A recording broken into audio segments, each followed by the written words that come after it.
US पहुंचते ही CBP ने भारतीय ग्रीन कार्ड होल्डर से कहा, तुरंत साइन करो और अपना ग्रीन कार्ड छोड़ दो।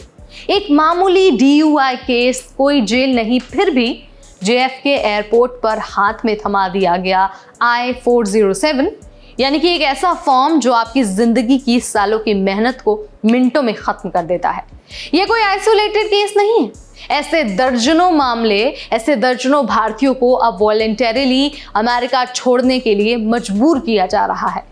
तो अगर आप ग्रीन कार्ड होल्डर हैं तो ये वीडियो आपकी आंखें खोल देगा।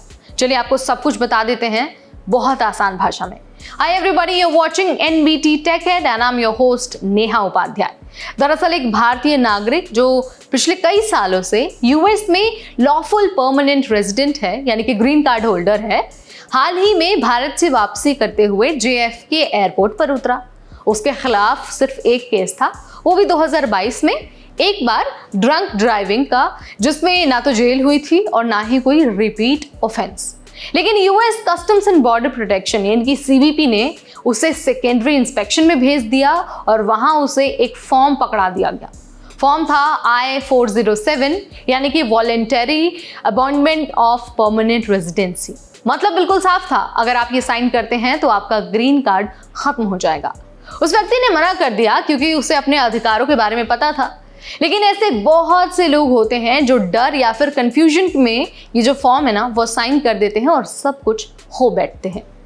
I-407 एक सरकारी डॉक्यूमेंट है जिसमें लिखा होता है कि आप अपनी मर्जी से जो यूएस परमानेंट रेजिडेंसी है उसे छोड़ रहे हैं। CBP इस फॉर्म को अक्सर ऐसे लोगों को देता है जिनके खिलाफ कोई माइनर वायलेशन होता है, जैसे DUI, लंबे समय तक यूएस से बाहर रहना या फिर इमिग्रेशन नियमों की हल्की सी टेक्निकल गलती। लेकिन ध्यान रहे, ये वॉलेंटरी होता है, आप इसे साइन करने के लिए मजबूर नहीं हैं। आपके पास लीगल रिप्रेजेंटेशन मांगने का अधिकार है। आप चाहें तो इमिग्रेशन जज के सामने अपना केस रख सकते हैं। अब बात करते हैं कि कौन कौन इस खतरे में है।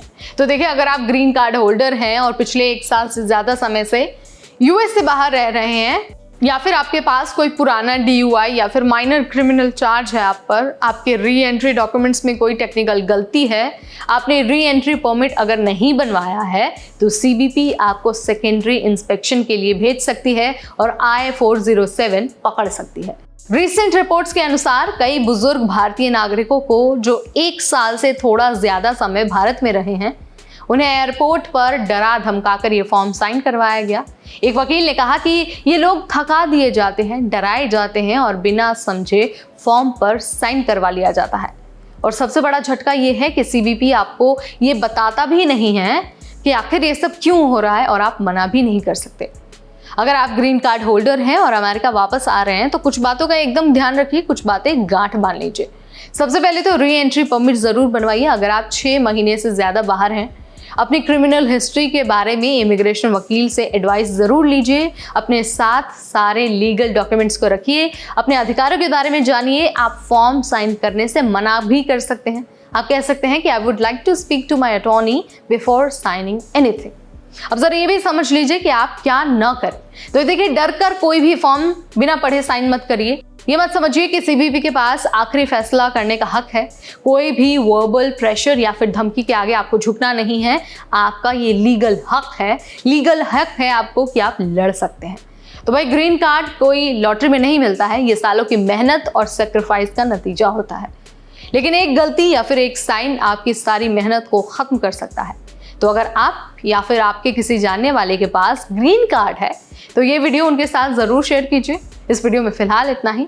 तब तक मुझे यानी नेहा को दीजिए इजाजत। Keep watching NBT TechEd।